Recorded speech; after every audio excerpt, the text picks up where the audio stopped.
Channel password of happiness. আশা করি তোমরা সবাই খুব ভালো আছো, আর আমিও খুব ভালো আছি। এখন বাজে 11:20 দেখো। আর আজকের ব্লগটা আমি এখানেই শুরু করছি। আই হোপ তোমাদের এই ব্লগটা খুব একটা খারাপ লাগবে না। তো দেখতে থাকো, সঙ্গে থাকো। বাইরে আওয়াজ শুনতেই পাচ্ছ যে বৃষ্টির আওয়াজ হচ্ছে। মানে আজকে ঘুম থেকে ওঠার পর থেকেই দেখি বৃষ্টি হচ্ছে, মাঝে মাঝে থামছে, মাঝে মাঝে বৃষ্টি হচ্ছে। মানে বৃষ্টির টাইমটাই বেশিরভাগটা হচ্ছে, মানে থামাটা খুব কম। ঠিক আছে, তো আজকে বলতে গেলে রেইনি ডে। আর এই রেইনি ডের দিনে গরম গরম খিচুড়ি বা গরম গরম ইলিশ মাছের কোনো রেসিপি খেতে যা লাগবে কি আর বলবো। তোমাদের বাড়িও হচ্ছে তো আজকে?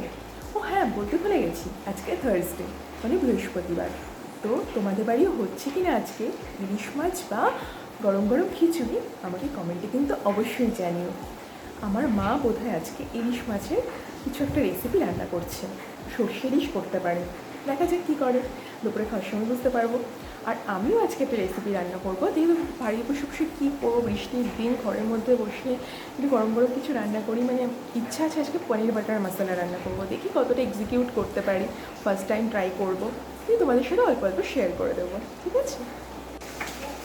ওয়েদারটা দেখো, কি ক্লাউডি ওয়েদার, ক্লামসি ওয়েদার। তো দেখা যাক আকাশ মুখ ভার করে কতক্ষণ থাকে, তারপরে কখন ঝলমলিয়ে রোদ ওঠে। আমার লাঞ্চ কমপ্লিট হয়ে গেছে, এখন 3:30 বাজে। আমরা একটু লেটেই খাই। আর লাঞ্চটা আজকে এত ভালো হলো, কি বলবো তোমাদের। বাইরে বৃষ্টি আর ঘরে আমরা খাচ্ছি ইলিশ মাছ। উফ, কম্বিনেশন ইজ অসম অসম। দারুণ লাগলো, দারুণ লাগলো। আজকে লাঞ্চটা তৃপ্তি হয়েছে। এখন একটু রেস্ট নেব, ব্যাস। এত সুন্দর লাঞ্চ করার পর রেস্ট তো করতেই হবে। সন্ধ্যা হয়ে গেছে, মানে সন্ধ্যার অনেকটাই বেশি হয়ে গেছে, মানে 7:30 বাজে। আমাদের চাও খাওয়া কমপ্লিট, কিন্তু বোন বলছে দিদি একটু ঝাল ঝাল কিছু খেতে ইচ্ছা করছে, যেহেতু বাইরে বৃষ্টি হচ্ছে আরোই বেশ মুখরোচক কিছু খেতে ইচ্ছা করছে। এই কারণে এখন ভাবছি একটু চাউমিন বানিয়ে দেবো। চাউমিনই শুধু রয়েছে ঘরে, বেশি কিছু নেই। সেই সব কিছু দিয়ে, মানে মোটামুটি যা আছে তা দিয়েই চাউমিনটা বানিয়ে দেবো। সেটাও তোমাদের সাথে শেয়ার করে দিচ্ছি, চলো। চাউমিনটা বানাতে আমাদের কাছে আছে পেঁয়াজ কুচি, 2টো পেঁয়াজ কুচি করে নিয়েছি, রসুন কুচি আর লঙ্কা কুচি। এরপর কড়াইতে জল গরম বসিয়েছি, জলের মধ্যে সর্ষের তেল আর নুন দিয়ে দেব। এরপর জলটা ফুটে উঠলে চাউমিনগুলো দিয়ে দেবো, দিয়ে ঢাকা দিয়ে দেবো। চাউমিনটা হয়ে গেলে নামিয়ে দেব।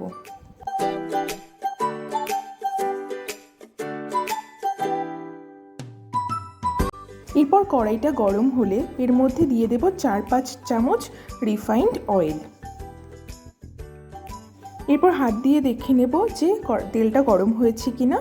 তেল গরম হলে এর মধ্যে দিয়ে দেব আমি রসুন কুচি।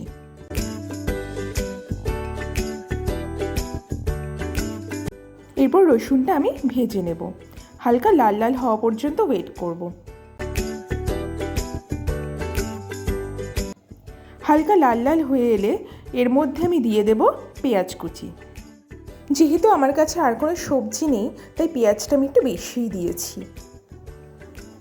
এরপর পেঁয়াজটাকে হালকা লাল লাল করে ভেজে নেব। পেঁয়াজটা হালকা ভাজা হলে এর মধ্যে দিয়ে দেব আমি লঙ্কা কুচি। এখানে আমি 4টে লঙ্কা নিয়েছি।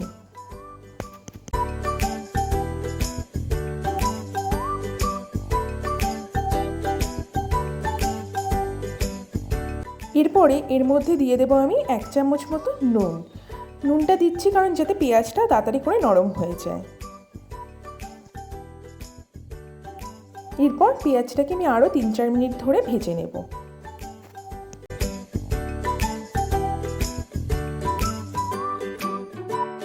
তিন চার মিনিট ভাজার পর আমি এর মধ্যে দিয়ে দেবো 1/4 টেবিল স্পুন হলুদ।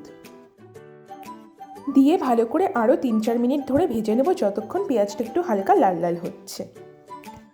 এরপর পেঁয়াজটাকে 3-4 মিনিট ভাজার পর আমি এর মধ্যে দিয়ে দেব 1 চামচ মতো সোয়া সস। তোমরা টমেটো সসও দিতে পারো, আমার ঘরে টমেটো সস ছিল না, বললাম না কিছুই নেই। সেইভাবেই চাউমিনটা আমি রান্না করছি, তো সেইভাবেই কোনো কিছু না থাকা সত্ত্বেও কীভাবে টেস্টি চাউমিন তৈরি করা যায় সেটার রেসিপি তোমাদের সাথে আজকে শেয়ার করছি। এইভাবে 2-4 মিনিট ভাজার পর এর মধ্যে আমি চাউমিনগুলো দিয়ে দেব।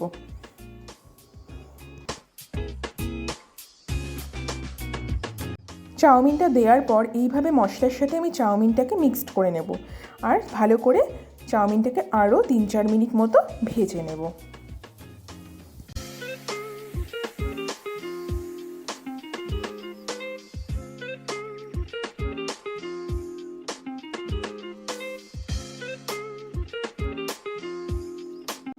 এই হলো আমাদের সিম্পল টেস্টি চাউমিন রেসিপি। কোনো কিছু না থাকা সত্ত্বেও একদম সিম্পল টেস্টি হয়েছে একদম। এবার আমরা চাউমিনটাকে এনজয় করি। এখন রান্না করছি পনির বাটার মশলা।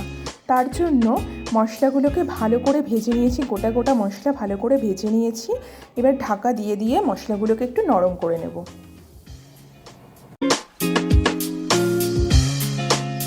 পাশাপাশি পনিরগুলোকে ভেজে নুন হলুদ গরম জলে দিয়ে রেখেছি, এতে পনিরগুলো নরম থাকে।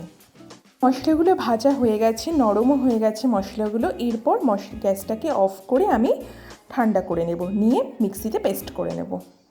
সমস্ত মশলা মিক্সিতে নিয়ে নিয়েছি, এরপর এটাকে পেস্ট করে নেব। এরপর পেস্ট করা মশলাটা কড়াইতে দিয়ে কিছুক্ষণ ফুটিয়ে নেওয়ার পর এর মধ্যে জল দিয়ে দিয়েছি 1 কাপ মতো, দিয়ে কিছু ফুটে এলে পনিরগুলো আমি দিয়ে দিয়েছি, আর লাস্টে কসুরি মেথি দিয়ে আমি পনির বাটার মশলাটা নামিয়ে নিয়েছি। পনির বাটার মশলা তো রেডি, আর এর সাথে একটু পরোটাও করে নিচ্ছি। পরোটার সাথে পনির বাটার মশলা জাস্ট জমে যাবে।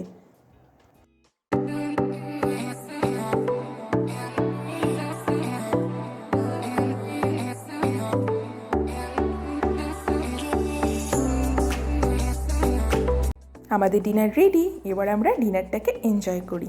আজকের ব্লগটা এখানেই শেষ করছি। আশা করি তোমাদের ব্লগটা ভালো লেগেছে। যদি তোমাদের ব্লগটা ভালো লাগে অবশ্যই লাইক করো, কমেন্ট করো আর শেয়ার করো। আর আমার চ্যানেলটা যদি এখনও সাবস্ক্রাইব না করে থাকো তো তাড়াতাড়ি করে সাবস্ক্রাইব করে দাও। দেখা হচ্ছে পরের ভিডিওতে। বাই।